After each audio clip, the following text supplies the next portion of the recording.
మీరు ఎంత చదివినా మీ బ్రెయిన్ ఎంత చదివినా చదివిందల్లా మర్చిపోతుంది. డోంట్ ఫీల్ సాడ్, ఎందుకంటే ఇట్స్ అ నార్మల్ థింగ్. చదివిందల్లా గుర్తుండాలంటే ఇట్స్ నాట్ పాసిబుల్. మీకు ఓన్లీ 2 ఆప్షన్స్ ఉన్నాయి. ఒకటి, సిచ్యువేషన్ ని యాక్సెప్ట్ చేయండి, లేదా సిచ్యువేషన్ ని చేంజ్ చేయండి. సో నేను ఇప్పుడు మీకు చెప్పబోయేది బెస్ట్ టెక్నిక్స్, మీరు జాగ్రత్తగా వినండి, ఎందుకంటే ఇవి చాలా యూజ్ అవుతాయి ఫ్యూచర్ లో, లేదా ఇప్పుడైనా మీ స్టూడెంట్ అయితే. Try to listen carefully. The first technique, take frequent breaks. ప్రతి హాఫ్ అన్ అవర్ కి ఒక 5 minutes బ్రేక్ తీసుకోండి. 5 minutes సరిపోతాయి, ఎక్కువ అవసరం లేదు. అంటే నేను చెప్పేది 100% లో 90% మెంబర్స్ కి. మిగిలిన 10% కి ఇంకో 5 minutes ఎక్స్ట్రా ఆర్ ఇంకో 10 minutes ఎక్స్ట్రా పడచ్చు. It depends on you. ఈ 5 minutes గ్యాప్ లో ఏం చేయాలి బ్రో మేమంటే, ఏదైనా చేయండి ఫన్ గా. లైక్ మ్యూజిక్ వినండి, లేదా మీ ఫ్రెండ్తో చాట్ చేయండి, మీ ఫ్రెండ్తో కాల్ మాట్లాడండి, సంథింగ్ అదర్ దాన్ స్టడీ. కానీ ఆ చదివిన 30 minutes మాత్రం చాలా ఎఫెక్టివ్గా చదవండి. అంటే మీ బ్రెయిన్ మొత్తం దాని మీదనే పెట్టి చదవాలన్నమాట. అంటే ఇది మొత్తం ఎలా ఉంటుంది అంటే, ఇప్పుడు నేను 100% ఛార్జింగ్ పెట్టేసి ఆ ఫోన్ తీసుకొని సో ఒక 30 minutes గేమ్ ఆడా, సో అది 80%కి వచ్చింది. బట్ నేను ఇంకా అలానే కంటిన్యూ చేసే ఆడడం, సో అది ఇంకా 20% తగ్గిపోయింది. అది కాకుండా నేను ఆ మిగిలిన 5 minutes ఛార్జ్ పెట్టాను అనుకో, it again goes to 100%. So again I will continue with 100% charge. అర్థమైంది అనుకుంటున్నాం, అంటే మెయింటైనింగ్ ఎఫిషియన్సీ లాగా.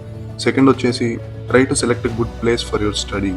ఎక్కడ పడితే అక్కడ చదివితే మీకేంటి, నాకైనా ఎక్కదు. మీకు ఏదైనా నచ్చిన ప్లేస్, మీకు కంఫర్టబుల్ ఉండే ప్లేస్ లో కూర్చొని చదవడానికి ట్రై చేయండి. సో దట్ మీకు చదవడానికి ఇంకా చాలా ఇంట్రెస్ట్ వస్తుంది సబ్జెక్ట్ మీద, వాట్ ఎవర్ మీరు చదివేది. థర్డ్ పాయింట్, బట్టి కొట్టడానికి ట్రై చేయదండి. ట్రై టు లర్న్ ది కాన్సెప్టే ఇంపార్టెంట్ ఎక్కడైనా. బేసికలీ ఏం చేస్తారంటే, రేపు ఎగ్జామ్ ఉంది, రేపు ఎగ్జామ్ కి చదివేస్తే అయిపోతుంది కదా అనుకుంటుంటారు. It's just waste of time. అదే కాన్సెప్ట్ నేర్చుకున్నారనుకో, లైఫ్ లాంగ్ మీతోనే ఉంటుంది. It's useful, right? Try to learn the concept. Last but not least, sleep అనేది చాలా ఇంపార్టెంట్.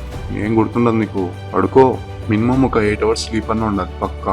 ఈ స్లీప్ అనే ప్రాసెస్ లో హిప్పోకాంపస్ అనే ఒక పార్ట్ మీ బ్రెయిన్ ఉంటుంది, అది ఇన్వాల్వ్ అవుతుంది అనమాట. అదొక complex brain structure, temporal lobe లో ఎంబెడెడ్ అయి ఉంటుంది అనమాట. సో హిప్పోకాంపస్ వచ్చేసి లర్నింగ్ అండ్ మెమరీలో మేజర్ రోల్ ప్లే చేస్తుంది అనమాట.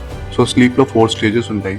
సో 4th stage వచ్చేసి ర్యాపిడ్ ఐ మూవ్మెంట్ అంటారు, లేదా REM స్లీప్ అంటారు.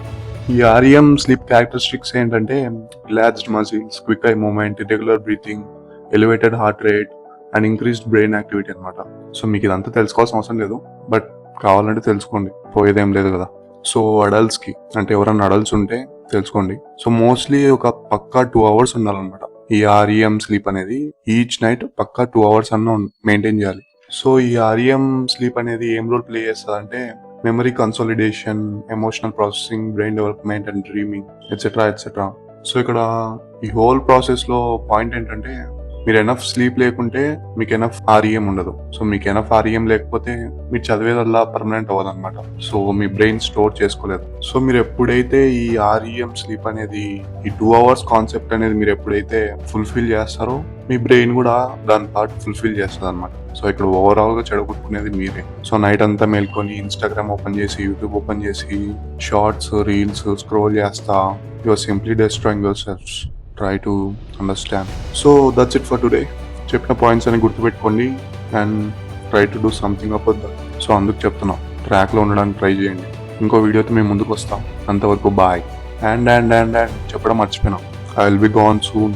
నేను పోయే లోపల కనీసం ఛానల్కి సబ్స్క్రైబ్ చేసుకొని ఆ బెల్ ఐకాన్ ఆన్లో పెట్టుకోండి. నేను పెట్టే ఆ కొన్ని వీడియోలన్నా చూడండి కనీసం.